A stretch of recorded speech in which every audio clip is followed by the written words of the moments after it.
en ce moment-là, c'est la justice. Et c'est le principe même du socialisme.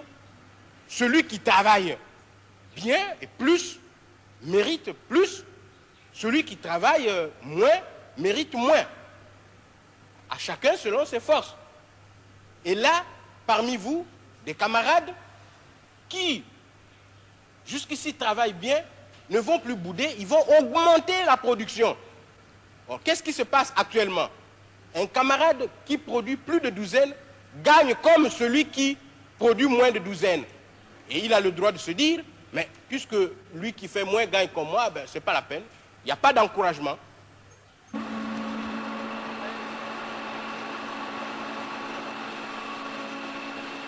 Et nous travaillons sur des bases socialistes. Qu'appelez-vous les bases socialistes? Par exemple, l'organisation de la production, l'organisation sociale même de l'usine, les méthodes de travail, tout est à la base socialiste. Quelle a été exactement l'aide de la République populaire de Chine? Pour tout l'investissement, ça fait 1,4 milliard. Et c'est-à-dire que pratiquement tout ici est chinois, depuis le béton jusqu'aux lampes, en passant par les machines. Oui, tout est chinois, sauf les briques par exemple, les matériaux de construction comme du sable. Sinon, tout le reste est chinois. Est-ce qu'il y a encore ici des techniciens chinois? Il en reste une vingtaine. Eh bien, est-ce que maintenant vous êtes capable par vous-même de fonctionner complètement? Actuellement, comme vous avez eu l'occasion de le constater, dans presque toutes les sections, les ouvriers et les techniciens congolais essayent de prendre la relève et de travailler eux-mêmes. Qu'avez-vous retiré, vous, en tant que directeur de cette usine, de votre séjour en Chine populaire qui a duré 1 an, qui était un stage en fait? Beaucoup de leçons techniques d'abord. Pour ce qui est de la formation humaine, j'ai beaucoup appris dans le domaine de la discipline, par exemple, et de la conscience professionnelle.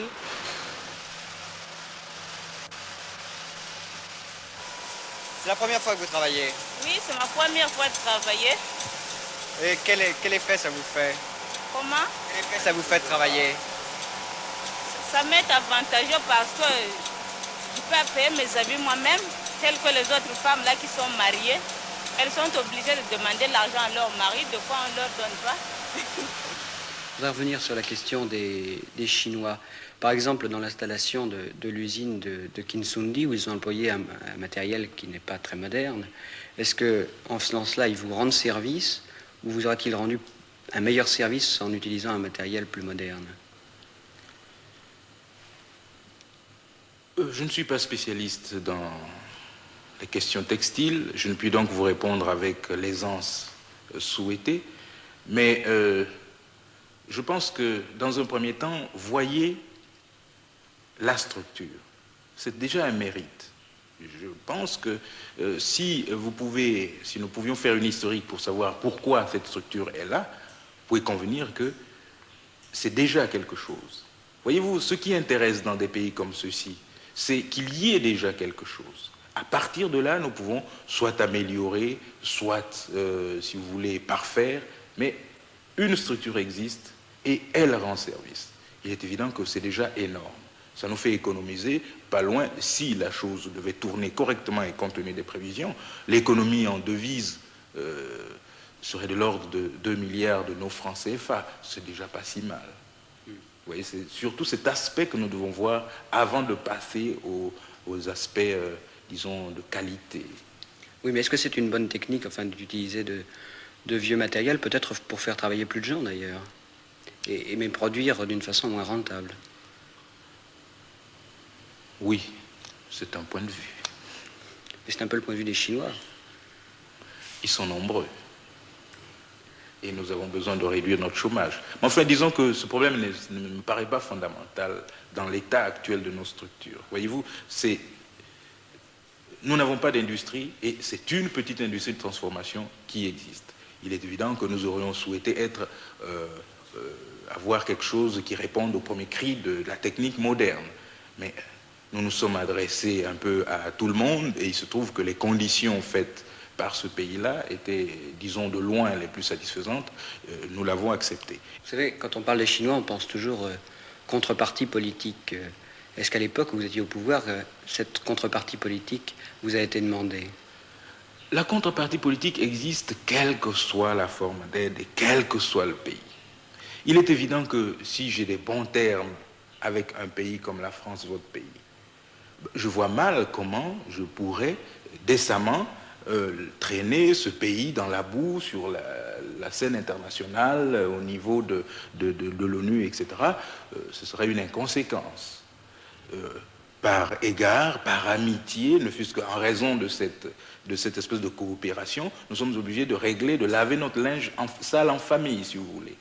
Et je pense que dans tout état de cause, si on peut appeler cela contrepartie politique, elle existe. Oui. Professeur, je voudrais vous poser aussi la question des réseaux de distribution. Il y a pratiquement dans ce pays des sociétés européennes qui ont un monopole de fait de la distribution de certains produits qui sont vitaux pour le pays. Or, ce pays est socialiste et il dépend donc étroitement de ces sociétés étrangères qui sont par exemple capables d'opérer un blocus économique. Oui, question pertinente, mais je pense que nous sommes là dans un domaine, disons, de quiproquo. Tout d'abord, le Congo n'est pas socialiste. Vous avez dit tout à l'heure vous-même, à juste titre, il faut se défier des mots. Je crois que le Congo souhaite construire une économie planifiée, une économie de type socialiste. Une économie dépendante des aides étrangères, ici aussi une masse importante de chômeurs, et sous la bannière socialiste, les anciens comptoirs qui vivent comme avant. Voilà donc la situation économique du pays. Deuxième écueil, le tribalisme ou le régionalisme. Un tribunal traditionnel, le président s'appelle Kewa, le chef de l'ethnie des Lari. 50 000 personnes à Brazzaville, 200 000 dans le pays. Ce chef qui règle une affaire de divorce est aussi une puissance politique.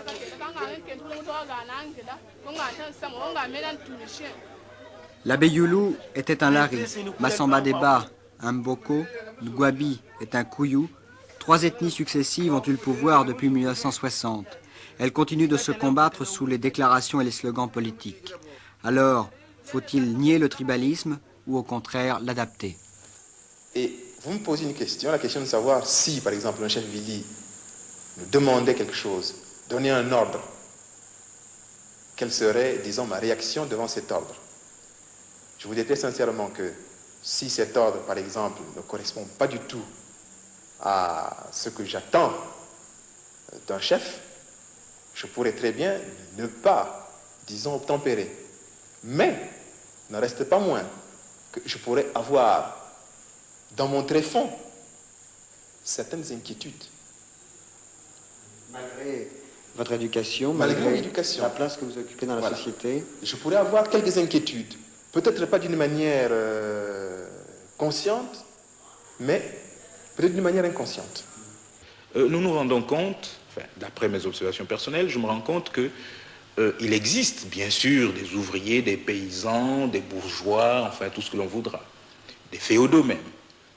Mais si vous prenez un ouvrier exploité, disons même surexploité, il sera toujours solidaire du féodal qu'il exploite, s'il est de son ethnie, et en tous les cas, il ne voudra rien entendre de ceux qui sont à côté de lui, également aussi exploités que lui. Mieux même, il aidera le féodal à mieux exploiter ceux des autres ethnies. Ce qui m'a fait dire qu'au fond, on peut considérer la tribu comme étant une classe, définie comme classiquement.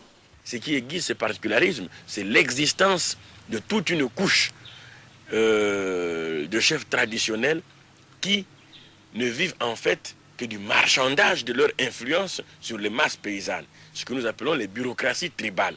Dans la féodalité. Mais dans la mesure où on va balayer cette féodalité, nous aurons déjà éliminé un des freins de l'unité nationale. Et dans la mesure où le marché national du point de vue économique va exister, nous aurons déjà éliminé une deuxième barrière. Et la troisième barrière, c'est le travail. Jusqu'ici, les gens suivent tel leader de telle région parce qu'ils pensent qu'étant de sa région, il lui donnera du travail facilement s'il arrivait à être au pouvoir.